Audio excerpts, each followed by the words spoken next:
Assalamualaikum warahmatullahi wabarakatuh. Perkenalkan, nama saya Akbarahman Hakim. Tempat tanggal lahir saya 24 Oktober 2003. Prodi saya yaitu Teknik Sipil dari kampus Universitas Islam Indragiri. Dosen pembimbingnya ialah Mu'anif Ridwan SPDI MH. Dalam video kali ini saya akan membahas tentang yaitu ilmu Nahwu. Langsung saja ke dalam intinya, yaitu pengertian ilmu Nahwu. Menurut bahasa, secara etimologi, kata Nahwu berasal dari bahasa Arab yaitu al-Nahwu. Kata ini kemudian diserap dan dibakukan ke dalam bahasa Indonesia menjadi Nahwu.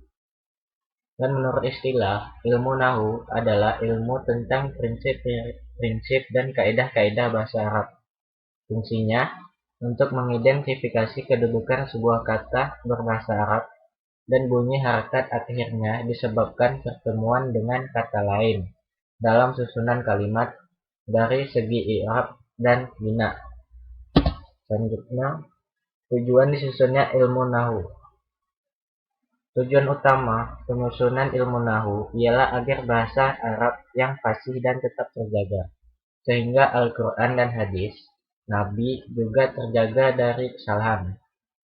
Di sisi lain, ilmu Nahwu juga bisa dipakai sebagai sarana untuk bahasa Al-Quran. Awal mula disusunnya ilmu Nahwu. Melalui pengkajian yang teliti, para ahli menetapkan bahwa yang meletakkan gagasan awal dan dasar-dasar serta metodologi ilmu Nahwu ialah Ali bin Abi Thalib. Selanjutnya, pekerjaan tersebut dilanjutkan secara ekstensif oleh muridnya yang bernama Abul Aswad mengenai pendapat dan mengatakan bahwa metodologi ilmu Nahwu diadopsi dari tata bahasa lain, terutama Yunani, melalui perantaraan orang-orang Suryani. Para ahli menyanggah dengan mengatakan bahwa metodologi itu orisinil dari Arab, terutama dengan adanya Al-Quran.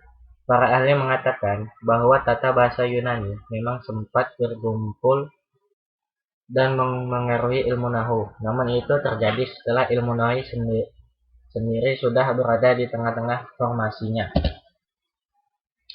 Perkembangan ilmu Nahwu dari masa ke masa.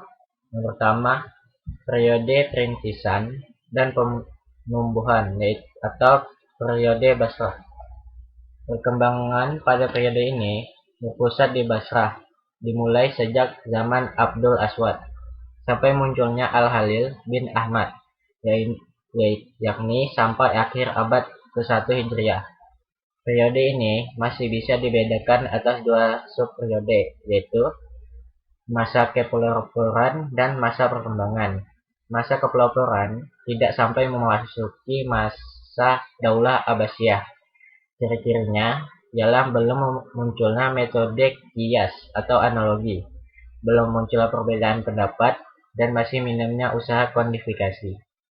Adapun ciri-ciri masa pengembangan ialah makin banyaknya pakar, membahas tema-tema semakin luas, mulai munculnya perbedaan pendapat, mulai dipakainya argumen dalam menjelaskan kaidah dan hukum bahasa, dan di Basrah Kufah. Periode ini merupakan masa ketiga bagi Basrah dan masa pertama bagi Kufah. Hal ini tidak terlalu mengherankan sebab kota Basrah memang lebih dulu dibangun daripada kota Kufah. Pada masa ini, Basrah telah mendapatkan rivalnya. Terjadi perdaulatan yang ramai antara Basrah dan Kufah yang senantiasa berlanjut sampai menghasilkan apa yang disebut sebagai aliran Basrah dengan panglima besarnya, Imam Sabawayi, dan aliran Kufah dengan panglima besarnya yaitu Al-Kisai.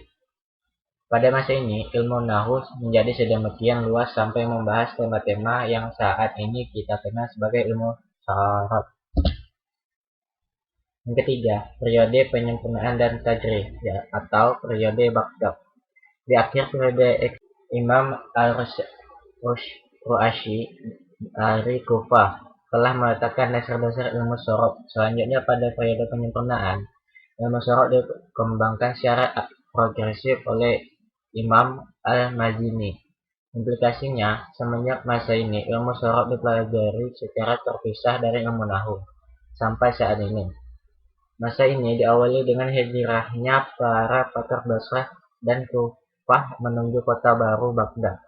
Aliran Baghdad mencapai keemasannya pada awal abad keempat Hijriah. Masa ini berakhir pada kira-kira pertengahan abad Hijriah. Para ahli nahwu yang hidup sampai masa ini disebut sebagai ahli nahwu klasik. Demikianlah hasil presentasi dari saya. Saya selaku pembuat presentasi ini memohon maaf jika ada kesalahan kata atau ucapan saat berbicara. Terima kasih. Assalamualaikum warahmatullahi wabarakatuh.